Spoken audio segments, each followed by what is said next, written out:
What's going on, everybody? I'm Kevin from Cigar Prop. And it is another Drew Estate Tabak and Tech Tip Sunday, powered by Monster Energy Rehab. All right, we're gonna talk about a subject I have been avoiding for a long time, since about as long as I've been doing these tech tip videos.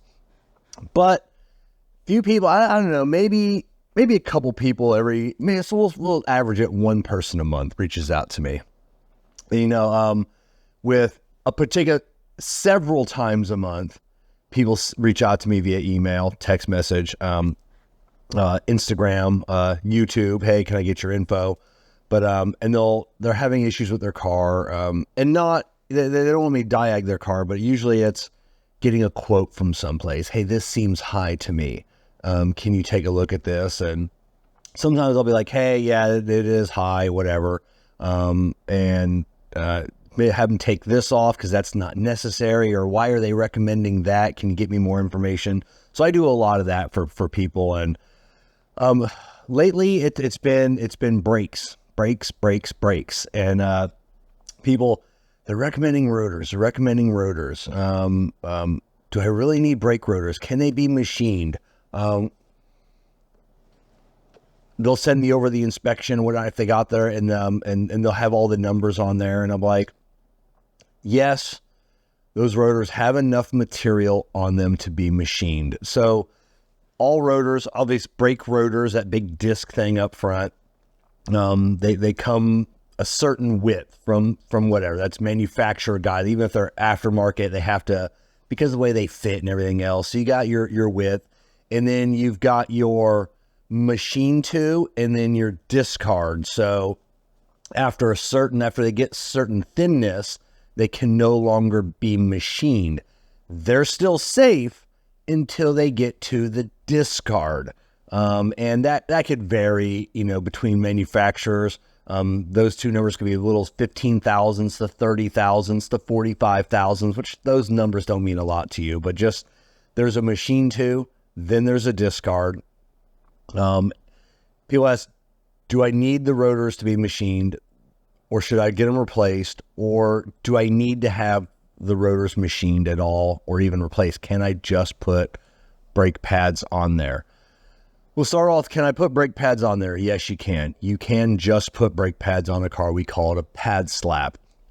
Not something that I recommend often, but there are cases where the customers, like, they just don't have the extra funds, and the brake rotors aren't machinable. If they're machinable, and they don't want them replaced, and they're really pushing it, like I said, we'll machine the rotors, replace the brake pads, or like I said, if they're above discard, below machine to. So the rotors are safe to be on the car from the manufacturer, but there's nothing I can do with them, and the customer can't afford rotors. Yes, you can pad slap it. Just know that you're going to have issues.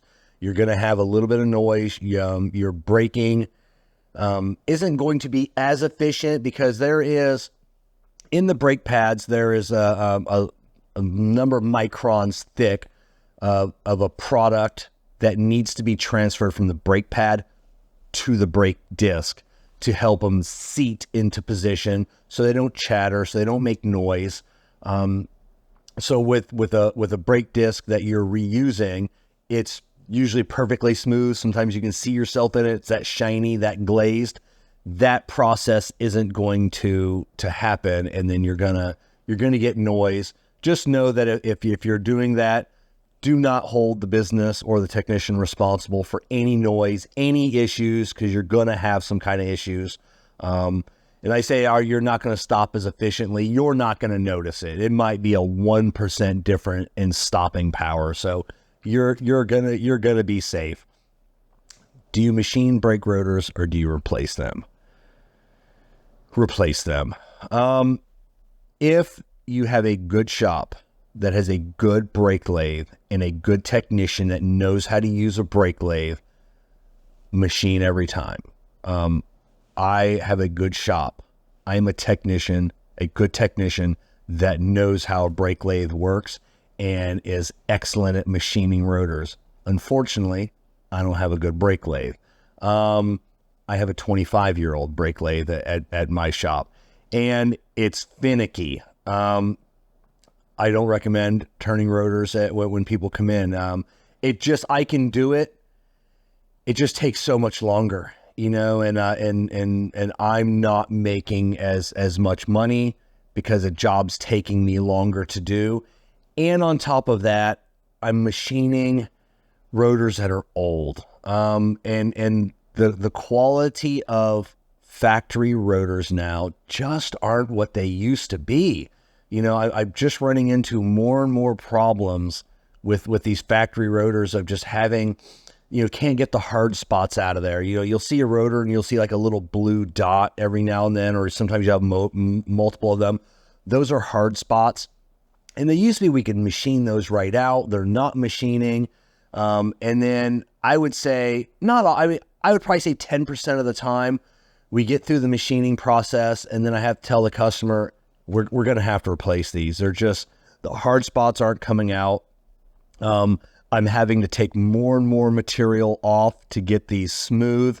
I didn't expect them to be this warped. And then I'm taking there are many times I've had to take the rotor all the way down to just above discard. And then I'm putting new pads on there, and I have to tell the customer, you know what? Your rotors are going to be worn out before your brake pads are going to be worn out. So, and then you're going to have to come back. You're going to have issues. And we see that people coming back a year later, the rotor's warped. And then we have to end up having to put new rotors on and then warranting out the brake pads. And then it ends up being more hassle than it's worth than if you just replaced the brake rotors. So if you have a good technician, a good shop, and a good brake lathe, like quality high-end brake lathe, you are safe to get those machined every time. But that's the perfect storm of finding those three things. My shop has two of those things, a good shop and a good technician that knows how to use it. Unfortunately, that technician doesn't have a good brake lathe. So more often than not, we just recommend replacing the rotors. Yes, it can double the price of a brake job. Sometimes it can triple it. But you're just getting an aftermarket brake rotor, a good quality. We've talked about this before. Stay away from Rock Auto. Stay away from those. I just had a Chevy 2500 HD. Guy did his own rear pads and rotors. Big honking things. Rock Auto. Drilled and slotted rotors. I'm like, you're an idiot. Stay away from Rock Auto. Stay away from cheap parts. A good brake pads. You go to Advanced Auto Parts. I use their the Platinums with their matching brake rotors. Hands down, some of the best. Napa. Oh my God, like premium Napa brake pads and rotors. You're not touching it. Even better than the Advanced. I have an Advanced Auto Parts right across the street, so I use their Platinums. That's what I use on that's what I use on Jessica's vehicle. My personal vehicles, I go to Napa for the brake pads and rotors. I forget what they call their super premium line. They're expensive as all get out, but they're the best. But yeah, like I said, it's a subject I've avoided. Do you turn brake rotors, or do you just replace them? Like I said, fewer and fewer shops have a good technician anymore that knows how a brake lathe works, and having a quality brake lathe. So just replace them. Just replace your rotors and be done with it, and you'll be fine. You'll have a brand new rotor. You'll have a brand new pad. That rotor is going to be good for several brake jobs. But here's the kicker: by the time you need your next brake job, those rotors are going to be machinable. So do you replace them again, or do you find some place that can machine them? That's the kicker, So replace them again? I don't know. Probably just replace them again. Unless they're my vehicle and it's in my shop and I'm working my old ass brake lathe, I'm going to machine them every time. So hopefully this has been helpful. We'll see you next week.